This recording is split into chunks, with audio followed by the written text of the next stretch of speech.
अस्सलाम वालेकुम नाज़रीन, मैं राशिद उस्मान बुक ऑफ बहरिया के प्लेटफॉर्म से। आज का हमारा टॉपिक है एफबीआर वैल्यूएशन का क्या इम्पैक्ट है मार्केट में, बहरिया स्पेशली बहरिया टाउन कराची की मार्केट के अंदर। बाकी मार्केट में क्या इम्पैक्ट आया वो तो वही बेहतर जानते हैं और वो ज़्यादा वो ही डिस्क्राइब करें तो ज़्यादा अच्छा है।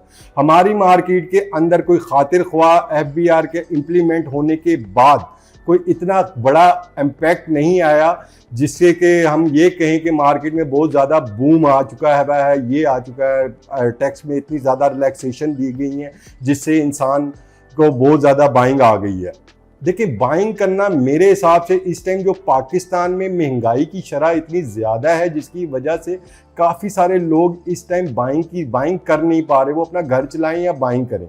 तो हम आपको वैसे एफबीआर वैल्यू के बारे में बता देते हैं कि क्या हमारी हुकूमत ने हम पर कितना बड़ा एहसान किया है कि एफबीआर वैल्यू इतनी ज़्यादा कम की है जिससे कि लोग फ़ौरन उड़ के आएंगे और बाइंग करके ले जाएंगे। अभी आपको बताता चलूं कि अभी जो इम्प्लीमेंट हुआ है टैक्स आफ्टर 2026 जून के बजट के बाद वो अब इम्प्लीमेंट हो गया है। इसकी लिस्टें भी आ गई हैं और माइट भी आपकी स्क्रीन पे भी हम दिखाएं इस लिस्ट को कि आपका जो बायर का टैक्स था, पहले जो टैक्स था वो 1.5 टैक्स था, ठीक है। यानी अगर आप एक अपार्टमेंट लेते हैं तो उस पर आपको टैक्स पड़ता था 48 से 49,000 रुपया। तो अब वही अपार्टमेंट आप लेते हैं तो वो पड़ता है टैक्स आपको 44,500 रुपये का। यानी कि इतना बड़ा उन्होंने हमें रिलीफ दिया है, थैंक्स टू गवर्नमेंट के उन्होंने हमें इतना बड़ा रिलीफ दिया और इतनी बड़ी बाइंग स्टार्ट हो गई हमारे साथ ना। और फिर आप अगर नॉन फाइलर का रिलीफ देखते हैं तो उसमें थोड़ा बहुत रिलीफ है फाइलर के लिए, वो है 4.5 था 4 महीने पहले, अभी 2.75 है, जिससे कोई इतना फर्क नहीं है। मार्केट में जो जेन्युइन बायर है वो ही ले रहा है इस टाइम भी। अगर हम नॉन फाइलर को देखते चलते हैं तो नॉन फाइलर को बिल्कुल भी कोई रिलीफ नहीं दिया गया और कोई इम्प्लीमेंट ऐसा हुआ है कि नॉन फाइलर तो वैसे ही आपको पता है कि पाकिस्तान ऐसा मुल्क है जहाँ पे नॉन फाइलर ही बाइंग करता है ज़्यादा, क्योंकि यहाँ पर कुछ सोर्स ऑफ इनकम ही लोगों के ऐसे होते हैं कि वो नहीं शो करना चाहते एफबीआर वैल्यूएशन में कि हमारे पास इतना पैसा है, इतना पैसा है, इतना पैसा है। तो वो नॉन फाइलर के लिए कोई रिलीफ नहीं मिला। यानी कि जिसको हम एमएनसी स्कीम भी कह सकते हैं कि एक एमएनसी स्कीम आती थी कि जिसमें आप जो पैसा लाएं और वाइड करते जाएं, जिसकी वजह से मार्केट में काफ़ी सारा पैसा आता था और फिर मार्केट बढ़ जाती थी।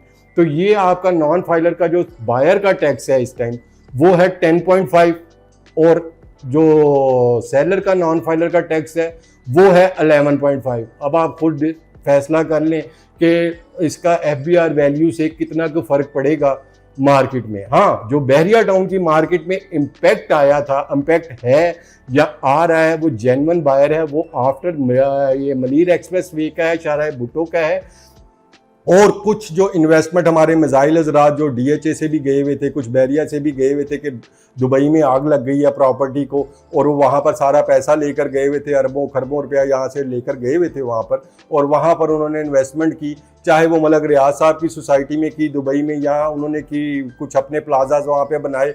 और वहाँ पर जब उनकी 10-15% मार्केट नीचे आई तो वो फ़ौरन उनको अपना मुल्क याद आया कि हम अपने मुल्क में इन्वेस्टमेंट करते हैं। तो मुल्क में आए तो वो मुल्क में आके उन्होंने फिर अपने मुल्क में इन्वेस्टमेंट की। उनको सबसे अच्छा लगा डीएचए फेज़ 8, तो उन्होंने 7-8 करोड़ वाला प्लॉट उन्होंने फ़ौरन ले गए 30 करोड़ रुपये तक। अगर आप कहें कि ये जेन्युइन बायर है तो मैं नहीं समझता कि ये जेन्युइन बायर है जो 30 करोड़ रुपये में रातों रात प्लॉट उड़ के वहाँ पर 30 करोड़ रुपये में चले गया, ठीक है। और यहाँ पर प्लॉट, वही प्लॉट में सिर्फ 5 से 10 लाख रुपए का इजाफा हुआ। अगर जेन्युइन बायर होता तो उसके लिए तो बहरिया टाउन में ज़्यादा रिलीफ है भाई। वो 8 करोड़ रुपए का प्लॉट जो उसने 18 करोड़ रुपए में लेना है वो यहाँ पर 10 प्लॉट ले ले 18 करोड़ रुपए में, ठीक है, और वो अपनी पूरी फैमिलियों को शिफ्ट कर ले यहाँ पर। तो आप समझ सकते हैं कि एफबीआर का कोई इम्पैक्ट नहीं है, जस्ट जेन्युइन बायर है जो वहाँ से पैसा आया था, उसमें से जो डीएचए में बचा पैसा वो आया बहरिया टाउन कराची में और बहरिया टाउन कराची में इन्वेस्टमेंट हुई। और शाहराह भुट्टो का जो मेन इम्पैक्ट था जो जेन्युइन बायर का वो था शाहराह भुट्टो। शाहराह भुट्टो ने थोड़ा सा गेम चेंज किया बहरिया टाउन कराची में और बहरिया टाउन कराची में इम्पैक्ट अच्छा खासा आया। यानी कि एक बोझ जैसे पहले होता था कि रातों रात मार्केट करोड़ प्लस चल जाती थी, ऐसा नहीं हुआ। मार्केट जस्ट तकरीबन लिमिट के हिसाब से ही ऊपर आई है, जिससे कि इंसान के कंट्रोल में भी हो बाइंग करने में और रहने के हिसाब से भी कंट्रोल में हो। तो जैसा कि आप जानते हैं कि बहरिया टाउन के इंफ्रास्ट्रक्चर के बारे में, तो इंफ्रास्ट्रक्चर बहरिया टाउन कराची जैसा किसी भी सोसाइटी में नहीं है। चाहे आप नया नाजमाबाद चले जाएं, चाहे आप DHA में चले जाएं, चाहे आप DHA सिटी में चले जाएं, चाहे DHA लाहौर में चले जाएं, चाहे किसी भी मुल्क की सोसाइटी में चले जाएं, इस तरह का इंफ्रास्ट्रक्चर आज तक किसी ने नहीं बनाया। तो जाहिर बात है, आपको पता है कि ये एक प्राइवेट बिल्डर है। पाकिस्तान में प्राइवेट बिल्डर्स के लिए काम करना बड़ा मुश्किल होता है। प्राइवेट कारोबारी जो लोग हैं ये समझते हैं, जैसे कि यहाँ पे और भी प्राइवेट के लोग हैं, जैसे मास्टर टाइल वाले हैं और बड़े बड़े लोग हैं। इनसे पूछिएगा, कभी इनके साथ कभी आपकी सीटिंग हो तो आप इनसे पूछें कि आपके लिए पाकिस्तान में कारोबार करना कितना ईजी टू वे है, तो वो आपको बताएंगे कितना ईजी टू वे है। तो एक प्राइवेट बंदा तो यहाँ पे काम कर ही नहीं सकता, क्योंकि हमारी हुकूमतें ऐसी हैं, हमारी चीज़ें ऐसी हैं, अवाम के बारे में तो कोई सोचता नहीं है।